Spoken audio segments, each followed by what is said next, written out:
Donc, bon après-midi à toutes et à tous. Je viens ici pour présenter le travail de thèse de mon doctorant Pierre Robin, qui aurait adoré le présenter lui-même pour vous, mais il est en ce moment dans un avion pour aller faire une autre conférence.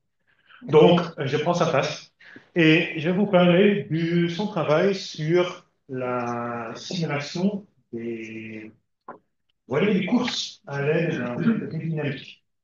Donc, dans le domaine de la course en large, je pense que vous avez tous vu, il y a pas mal d'évolutions ces dernières années sur les types de bateaux qui sont utilisés, notamment l'utilisation des hydrofoils, qui font que, aujourd'hui, ces bateaux-là sont des systèmes de plus en plus complexes et sont aussi des systèmes qui sont de plus en plus optimisés parce que tous les aspects navals ils vont à fond. Ce qui veut dire que pour trouver un peu de quoi gagner, il faut savoir très très précisément comment les bateaux se comportent. D'où une première question qui vient des architectes navals d'avoir une évaluation très haute fidélité du comportement du bateau dès le début de la conception. Un deuxième point qui est vraiment spécifique dans les globes, c'est le fait que les bateaux à airfoil des premières générations, c'était des bateaux qui étaient potentiellement rapides, mais très très inconfortables. Parce qu'à chaque fois que ça prenait une vague, le bateau tapait dans la vague, s'arrêtait brusquement. Et donc, les skippers, ils perdaient en performance, bêtement, parce qu'ils étaient secoués tout le temps, ils n'arrivaient pas à se reposer. Donc, ils sont venus spécifiquement avec des questions, est-ce que vous ne pouvez pas faire des bateaux qui sont peut-être un petit peu moins rapides, mais qui sont plus confortables? Parce que comme ça, au moins, nous, on sera plus à au taquet, et au final, ça va être vite. D'où la question de commencer à optimiser les bateaux pour le comportement dans les vagues. Mais en même temps, il ne faut pas oublier le comportement en mer plate, parce qu'on a vu cette dernière émission de Vendée que les bateaux qui sont suffisamment rapides peuvent se placer où ils veulent par rapport à un système météo, et du coup éviter le pire. Ce qui veut dire qu'on doit aller vers une conception des bateaux qui prend en compte et les conditions de mer plate et les conditions de navigation dans la rue.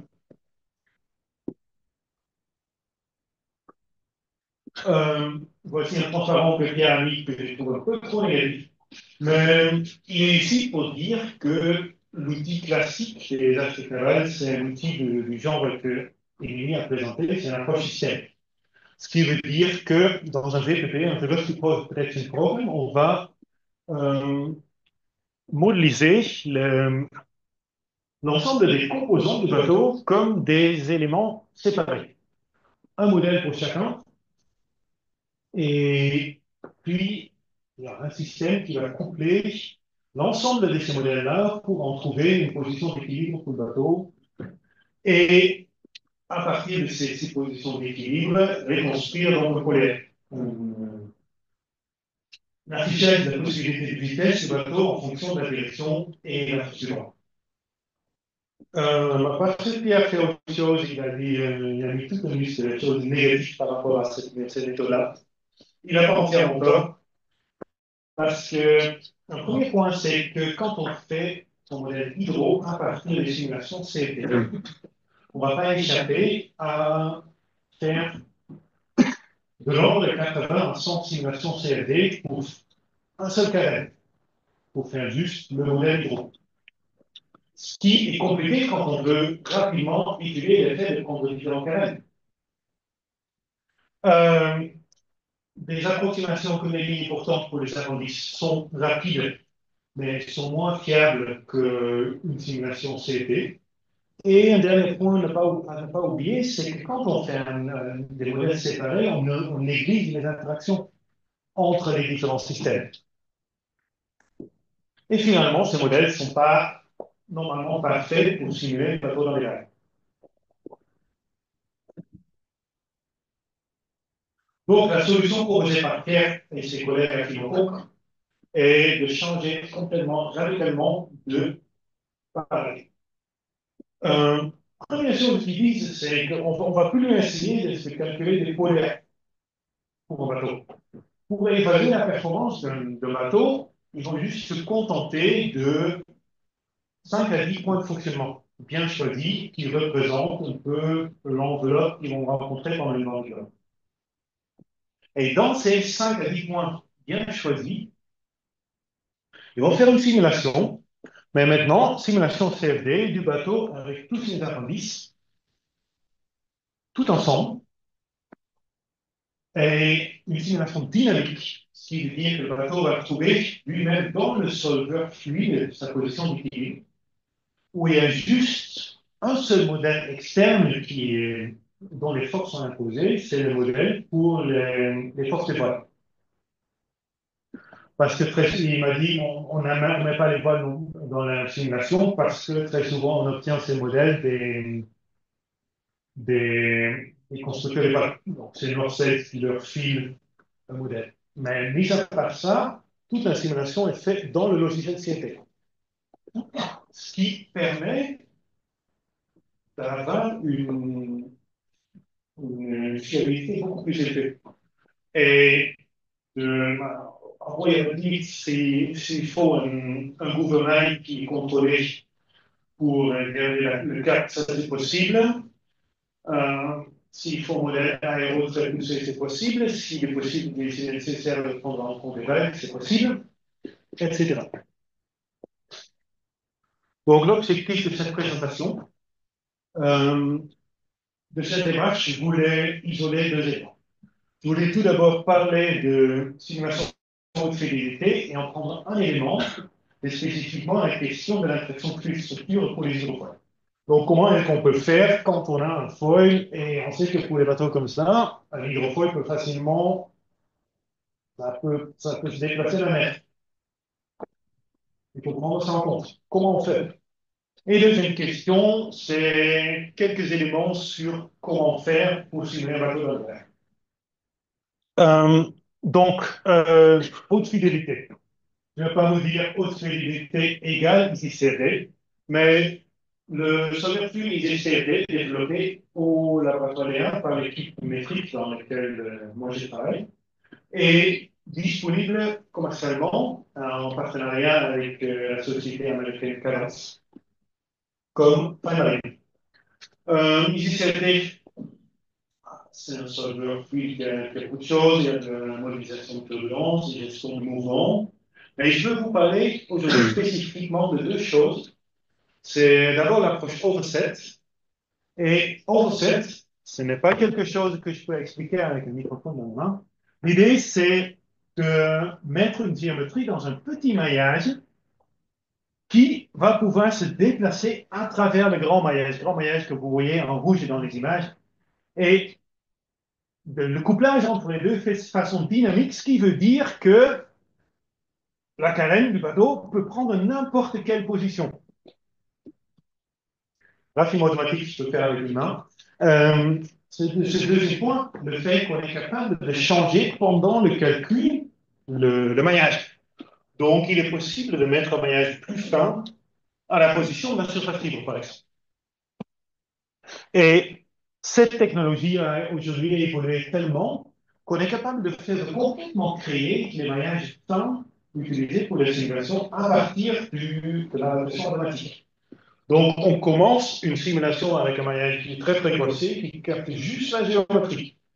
Et après, pendant la simulation, ce maillage va être subdivisé là où il faut pour en plus capter l'écoulement.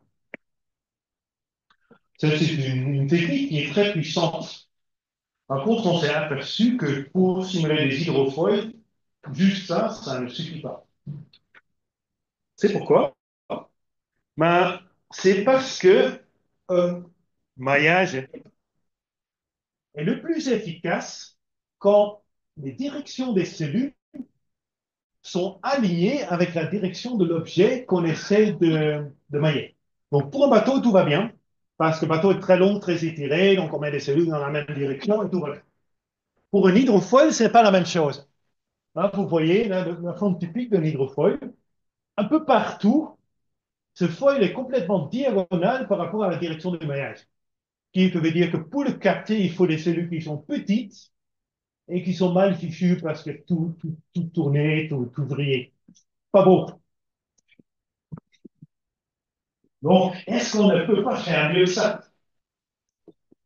Euh, le fait est, on peut.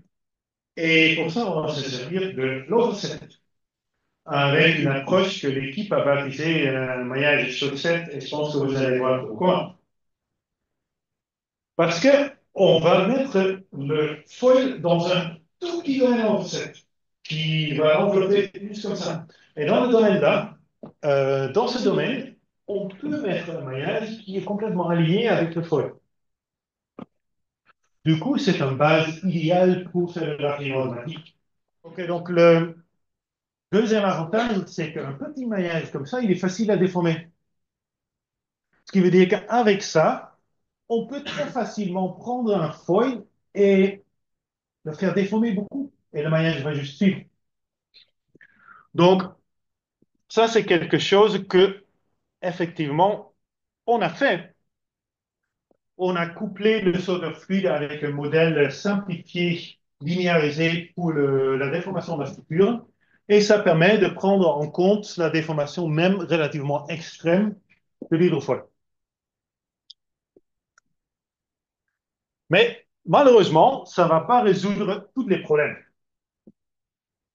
Un des trucs qui sont vraiment relativement uniques pour le travail que Pierre a fait, c'est qu'il a voulu combiner ces foils souples avec une géométrie de carène de bateau. Et du coup, il faut coupler le maillage chaussette avec le maillage bateau.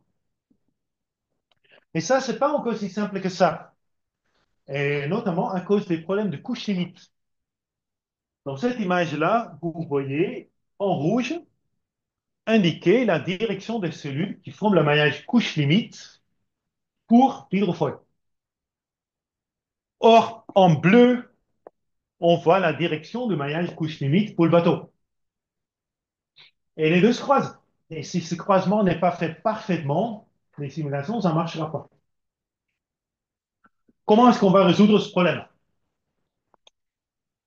Bah, la solution, après plein de tests différents, était de prendre la chaussette et de prolonger la chaussette vraiment jusqu'à la surface du bateau. Du coup, il y a un maillage couche limite standard sur le bateau. Dans la chaussette, on bidouille ce qu'on peut pour faire la jonction entre les deux maillages. Et tout ça, ça se passe parfaitement bien, à condition que la chaussette ne se déforme pas. Parce que si la chaussette ne déforme pas, on peut faire ça de telle façon que les deux maillages matchent parfaitement. Par contre, si on a le malheur d'avoir une déformation à la racine du bateau de même quelques micromètres, parce que c'est ça la taille des cellules couche limite, ça plante complètement. Donc, il fallait absolument qu'on arrive à faire des simulations où on était absolument sûr que la racine du foil n'en est pas bougé. 2 minutes? OK. C'est parfait. Euh,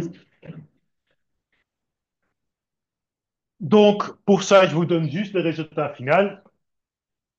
À la racine du foil, on met un facteur de pondération qui dit mouvement va à zéro. Et l'avantage de ça, c'est que ça nous permet de faire vraiment n'importe quel mouvement pour le foil, parce qu'avec ce facteur de pondération à la racine, on a une. Bon, il me reste 1 minute et demie maintenant, ce qui veut dire que tout ce qui est simulation dans les vagues, je ne peux pas en parler. Euh, hop, et je vais directement à la grande simulation du fin. La grande simulation du fin était une simulation qui va tout combiner. Donc le bateau, les foils souples, les gouvernails qui tournent et les vagues. C'est juste qu'au moment où Pierre est parti pour l'Amérique, ça c'était l'état de la simulation, les vagues n'étaient pas encore arrivées au bateau. Donc pour quand même pas vous laisser sans rien, je vais essayer de faire marcher ceci ici, ce qui est la même chose juste avec des foils rigides. Et donc la simulation VPP, donc l'influence des voiles est là, juste modélisée. La position du bateau est libre. Elle va s'adapter. Là, le bateau est parti au surf sur la vague. Mais on est donc, avec ce qu'on a aujourd'hui, on est capable de simuler de façon réaliste bateau dans les vagues. Et pour vraiment terminer, je voulais prendre 2, 3 secondes pour faire le lien avec le transport cargo à la parce que en cargo à la voile, on n'a pas d'hydrofoil.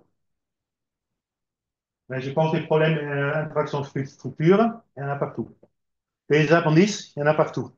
La question approche système ou lien et ou simulation directe tout ensemble, on a ça partout.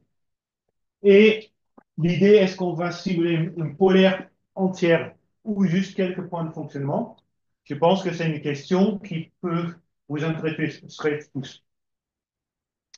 Pierre et ses collègues à Financonc ne sont pas là, mais si ces questions vous intéressent, ils seraient ravis d'échanger avec vous là et où vous voulez. Merci beaucoup de votre attention.